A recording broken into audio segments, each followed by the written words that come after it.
Most nonprofits spend weeks planning the perfect campaign, but then totally ghost their donors once a gift comes in. That's like throwing a party, someone rocks up with a bottle of wine, you just snatch it, and then you close the door. It's one of the biggest missed opportunities in fundraising. Hey, I'm Kelly, and welcome back to the Nonprofit Marketing Club. In today's episode, we're talking about what actually happens after someone makes a donation in our year-end fundraising campaign, and how to turn that moment into a lasting relationship. Here's the deal. There is a problem with one and done fundraising. So many campaigns focus 100% on getting a donation in and 0% on what comes next. Here's what's at stake with this kind of strategy. Your donor retention. Honestly, it will plummet. Word of mouth. Donors tell their friends when they feel appreciated. And long-term sustainability. One-time gifts don't build your budget. There is an opportunity here to build a relationship with a donor for a lifetime. The goal isn't just to raise money, although I know for many of you that's the pressure, that's the goal that's put in front of you. But really we want to build momentum and trust and lifelong support. And that's the key thing that I think so many nonprofits miss when they even just dismiss once-off campaigns or year-end fundraising campaigns. They don't quite see the opportunity to gain a supporter and build a relationship with someone for life. So how do you build momentum and trust and relationship after someone has made a donation? One of the best ways is through your email marketing platform. So ideally, all of this is already set up on your email marketing platform. In an ideal world, your email marketing platform will send an automated email to a new donor. If you don't already have an email platform, I absolutely love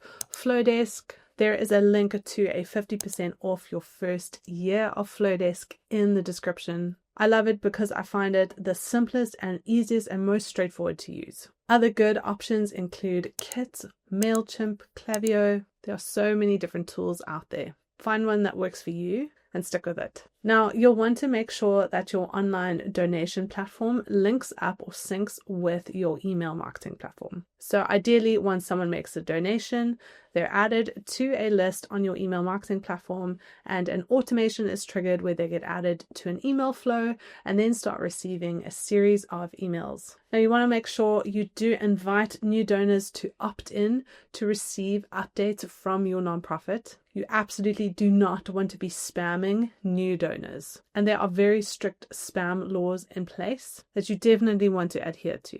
I know it's tempting just to send emails to a new donor. They've already expressed their interest in your nonprofit, but you absolutely want to make sure that they have opted in to receive any future communication. So with that aside, you want your donation platform and your email marketing platform to communicate with each other. If that is something you want to learn more about how to make those two communicate, let me know in the comments. It's really a whole separate video that I could do. And while you're there, tell me what email marketing platform you use. Okay, so once we have your email platform and your donation platform talking to each other, here's what happens next. The moment after someone makes a donation is peak connection time. Those first 60 seconds really matter. You're top of mind, your new donor is feeling good, they've just made a donation. Now is the time to connect. If you want to keep donors connected after they give, here is a super simple follow-up framework that you can use. The first one, send a follow-up that doesn't completely suck.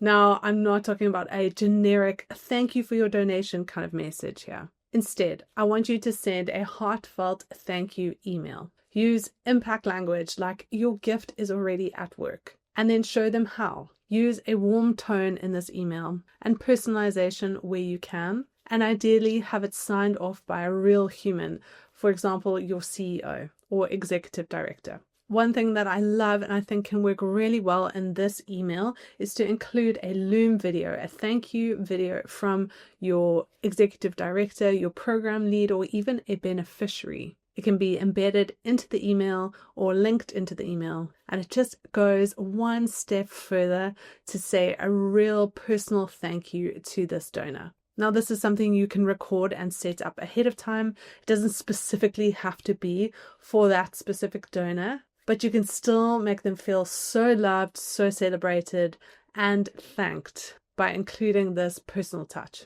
Now, I'd also add in here some kind of next step that your donor can take, whether it's to follow you on Instagram or perhaps share your campaign with a friend. We want to go easy here, make it light, personal, and really celebrate the gift that they have just given. The second email in your follow-up sequence is a report back email. Within 1 or 2 weeks of receiving the donation, let your donor know exactly the impact that their donation has made. This could be a behind-the-scenes kind of update or an email from someone in the field on the ground. You could also use this as an opportunity to educate your donor a little bit more about the specific project or campaign that you were running. Make it personal, make it visual. You could also include a progress update or stat, like here's what we've raised so far. Together, this is what we have been able to achieve. The third email in your follow-up email sequence can be an invitation to continue the journey with you. You don't need to necessarily pitch another donation right away. I absolutely would not recommend doing that.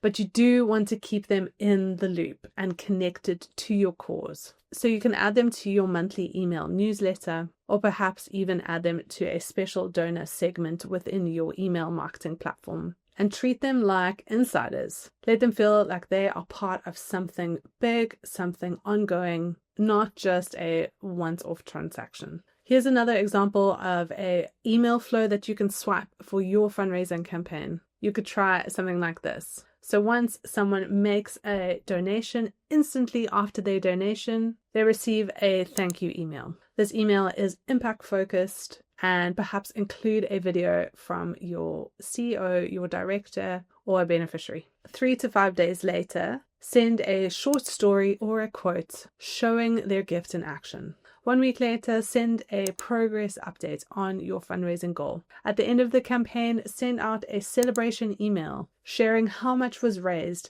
and what those funds will help achieve. You can also include some kind of teaser for what's next. 1 month later, you can send out an ongoing impact story and an invitation to stay connected. Here's what not to do after someone makes a donation. Don't wait 3 months before your next communication. I see this far too often. You launch a campaign, you receive a donation, and you absolutely ghost. Secondly, don't just add people to your general mailing list without giving them some context. And lastly, don't just say thank you once and assume that it's enough. The donation is just the beginning of the relationship. So we want to use this opportunity while the giving is fresh in their minds to celebrate their gift, but also invite them deeper into our community and into our organization. If writing follow-up emails for your nonprofit campaign feels like the last thing on your to-do list, I have a resource for you, Campaign in a Box. It is linked in the description. It includes 6 email follow-up sequence flow